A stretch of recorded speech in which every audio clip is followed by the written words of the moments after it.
Well, it's a big loss of face for the Congress over the erstwhile Manmohan government's muted response to Pakistan-sponsored 26/11 terror attacks in 2008.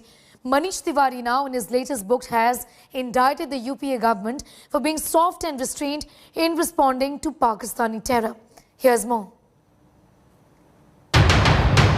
Pakistan butchered hundreds of Indians in 26/11. Restraint by Congress government was weakness. Restraint not a sign of strength. Congress government should have acted after 26/11. Prime Minister Manmohan should have done retaliatory strikes. Another day, another Congress leader out to embarrass the party. Former Congress Minister Manish Tiwari tearing into Congress's weakness against terror. In his new book, 10 Flashpoints, 20 Years, National Security Situations that Impacted India. Questioning why the Manmohan government failed to launch a counter-strike when Pakistani terrorists bled India in Mumbai.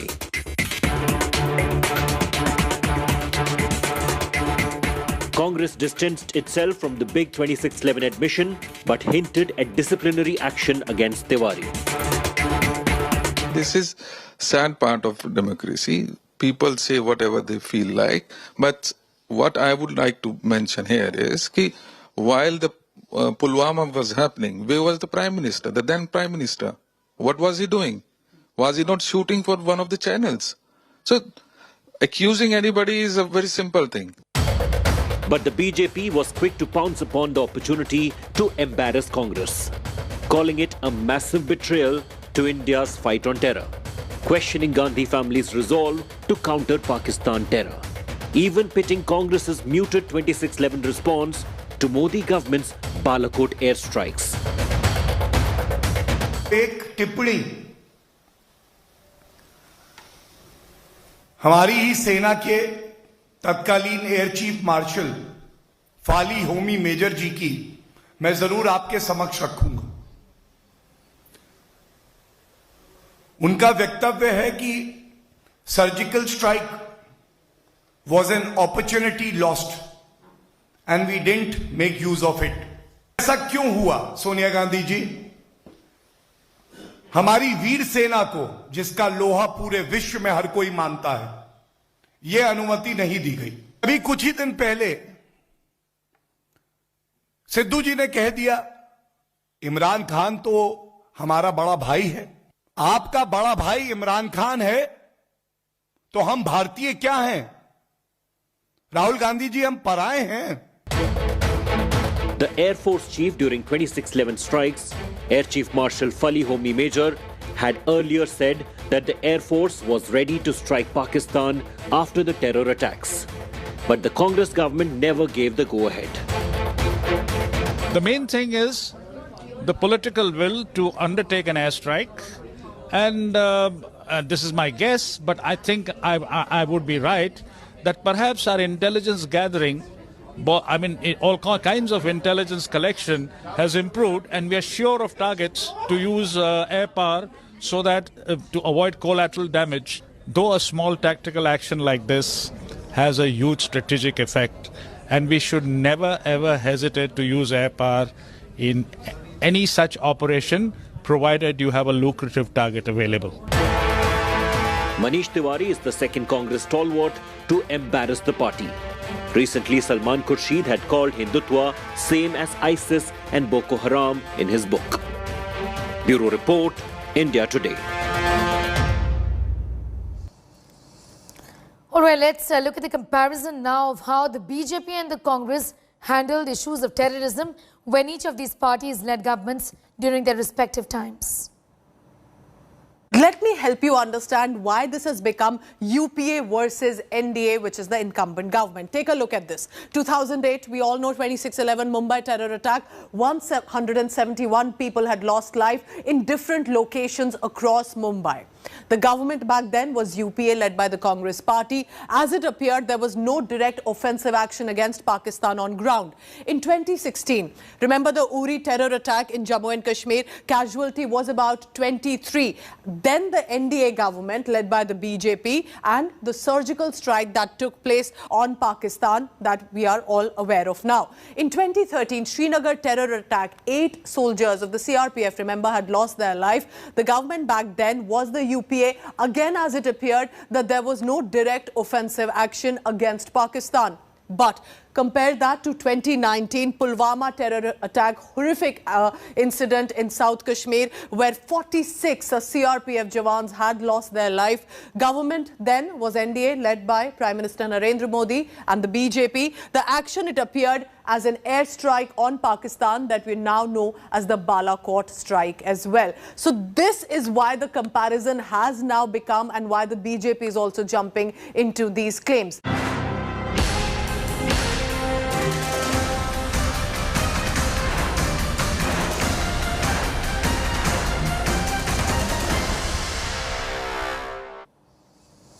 Now, after Purvanchal and Bundelkhand, it's a mega Western UP push by Prime Minister Modi for the 2022 UP Dangal.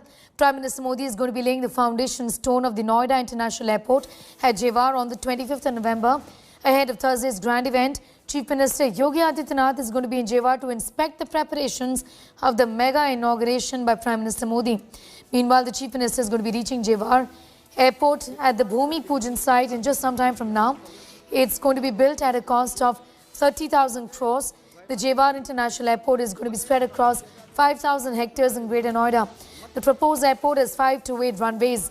Meanwhile, the UP government is likely to change the name of the Yamuna Expressway to the Atal Bihari Vajpayee Expressway, and the renaming is also likely to happen on the 25th of November during the Bhumi Pujan itself. The BJP had 109 out of 136 seats in 2017 assembly elections. The region also comprises BJP's traditional Jat vote bank.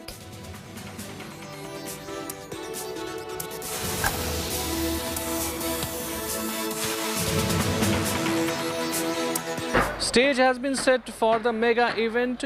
The Bhumi Pujan of the proposed airport at Jewar is going to happen here on November 25th. Prime Minister Narendra Modi and Chief Minister Yogi Adityanath will be holding a rally from this particular stage. You can see the size of this stage. It's about 13 to 15 feet high from the ground, and the size of the tent which has been set up is massive. It's about more than 12 lakh square feet area has been covered by this particular tent.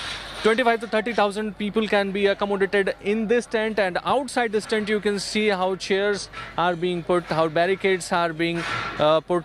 The party claims that more than 2.5 lakh people will be gathering in this rally, and this will be one of the largest rallies ever in the western Uttar Pradesh. Remember, BJP is facing backlashes from parts of western UP due to the prolonged protest by the farmer unions, and this event will be projected as BJP's idea of development to counter all the narratives and counter all the resentments. With camera person Shagun, this is Abhishek Anand reporting for India Today.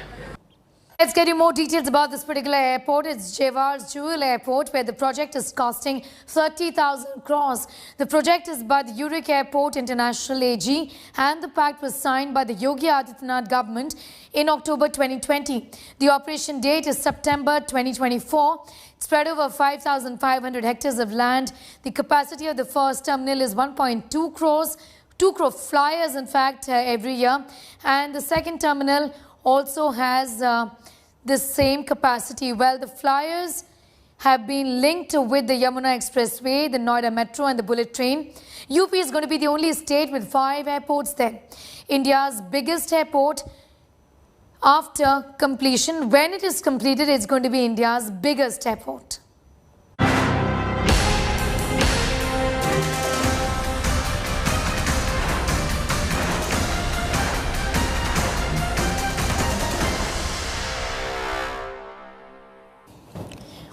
All right, from UP to Punjab, where the Aam Aadmi Party is intensifying the campaigning in the state. Party chief and Delhi Chief Minister Arvind Kejriwal heaped praises on Navjot Singh Sidhu. He said 25 Congress MLAs would switch over if AAP welcomed all of them.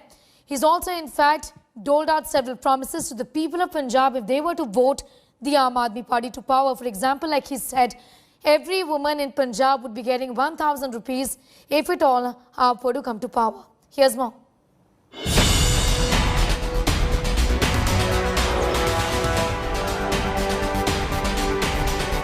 The battle for Punjab is heating up.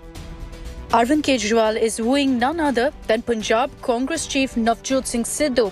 He said that Congress is stopping Sidhu, who's raising issues faced by the public.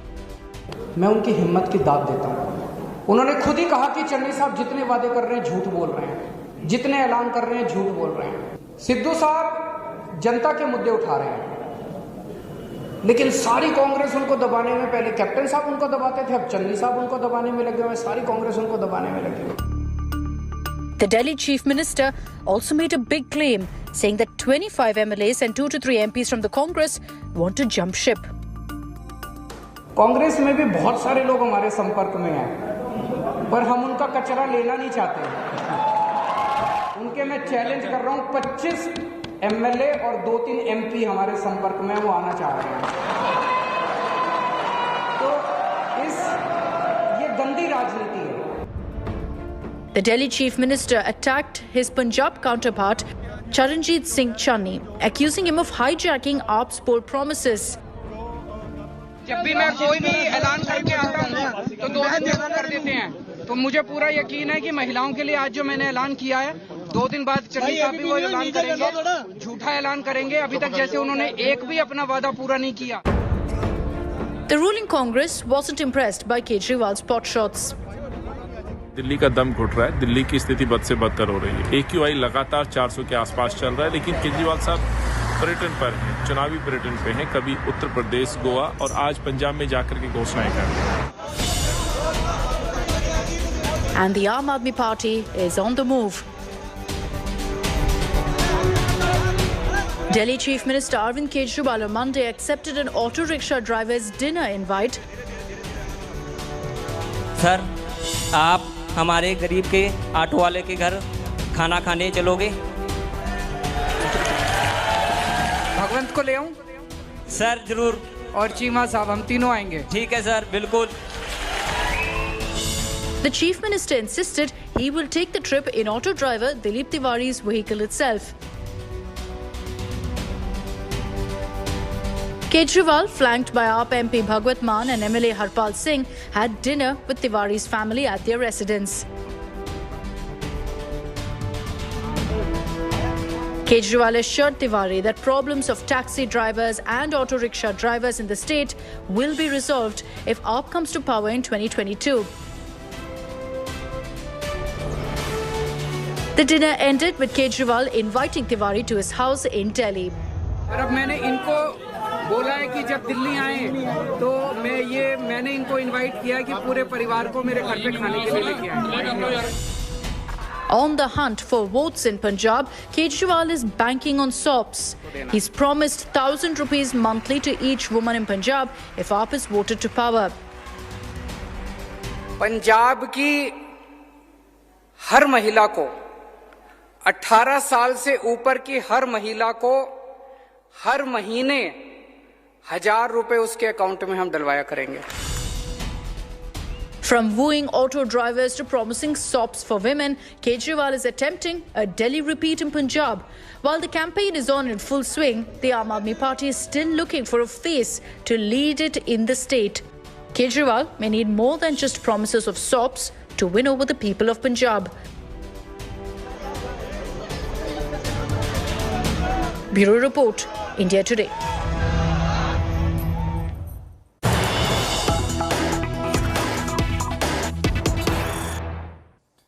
Some news just coming in. The Supreme Court has refused to postpone Tripura civic polls. The court has ordered the BJP government to maintain peace in the state during elections. The TMC, remember, had approached the Supreme Court asking them to reschedule the Tripura civic polls. In that sense, it's a setback to the TMC because the Supreme Court has not allowed that. But the Supreme Court has told the government of Tripura, it's a BJP government, it's a Biplav Dev government, that do maintain law and order in the state during the time of polls and otherwise as well. These are the orders of the court. The DGP and the IGP shall hold a joint meeting with the State Election Commission by tomorrow morning for the purpose of accessing the availability of paramilitary forces for ensuring peaceful conduct of the remaining phases of elections. After making an assessment of the situation on the ground, the requisition is going to be submitted to the CRPF and any such request shall be duly considered.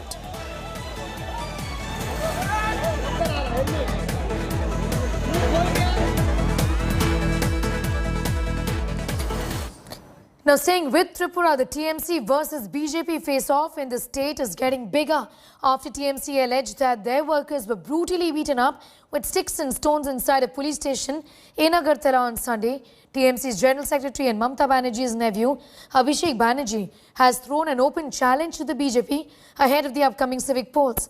In a big claim, Banerjee has said he will quit politics if he fails to defeat Biplav Dev and his tactics of intimidation. He's also said that if BJP can prove that TMC does divisive politics, he is going to be quitting politics. The TMC leader has said the BJP has let loose a reign of terror in the state because the ruling party has sensed defeat. He's also accused Biplav Dev, the Chief Minister, of using politics of intimidation against the opposition.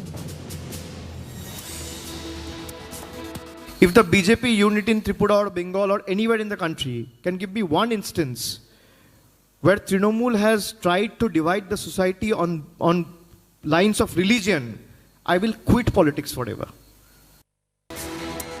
India's Galwan braveheart Colonel Santosh Babu posthumously awarded Mahavir Chakra by President Ramnath Kovind today. The brave colonel got India's second highest wartime gallantry award for resisting the Chinese army attack and giving a bloody nose to the dragon in Ladakh's Galwan Valley last year. His mother and wife received the award from the president. Colonel Bikumala Santosh Babu ने शत्रु का मुकाबला करते हुए असाधारण वीरता, अनुकरणीय नेतृत्व क्षमता एवं अद्वितीय कर्तव्य परायणता का परिचय दिया एवं भारतीय सेनाओं की उच्चतम परंपराओं के अनुरूप अपना सर्वोच्च बलिदान दिया। स्वर्गीय कर्नल बिकुमाला संतोष बाबू की पत्नी, his wife Santoshi and his mother Manjula, Shrimati Bikumalla Manjula, receiving his posthumous Mahavir Chakra from the President of India for his dauntless leadership during the terrifying clash with Chinese forces in June 2020.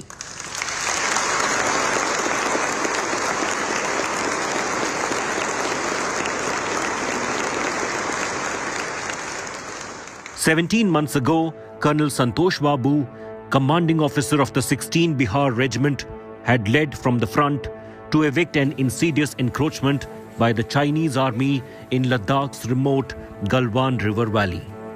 Colonel Babu, soft-spoken but firm, had exhausted every possibility to calmly persuade the Chinese military encroachers to return to their side. What followed was an unprovoked, hours-long brawl that left 20 Indian men killed in action and nearly as many Chinese soldiers dead too. Stoic and proud in their grief today, both Santoshi and Manjula had calmly spoken about their lost loved one just days after the Galwan clash. దేశం కోసం నా కొడుకు ఇచ్చిన కానీ తల్లిగా బాధపడుతుంది ఒకడే బాబు నాకు. As a citizen of India, as a defense family person, I feel proud of my son. I feel proud of my son. उनको तो जवाब देना है और जीत के वापस आना है देश में, कि मेरा यही. The brave officer's wife, joined by the families of other Galwan heroes, also visited Delhi's National War Memorial on Tuesday ahead of the investiture ceremony at the Rashtrapati Bhavan. Colonel Santosh Babu had made the supreme sacrifice along with 19 other men from the 16 Bihar and 2 artillery units.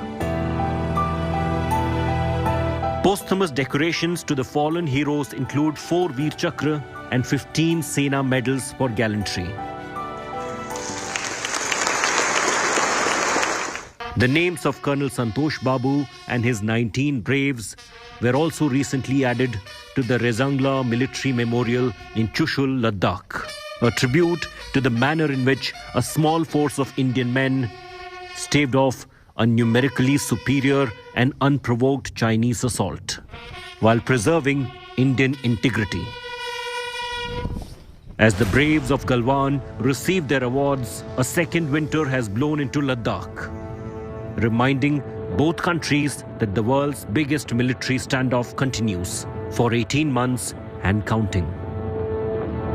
While troops have since disengaged from the Galwan Valley, the Chinese received an unexpected bloody nose in the Galwan clash, including the death of Colonel Santosh Babu's Chinese counterpart, Commanding Officer Chen Hongjun, and well over a dozen PLA troops. But the standoff itself is far from over. And the families of those who laid down their lives to preserve India's sovereignty will be watching as this war of giants continues. Bureau Report, India Today.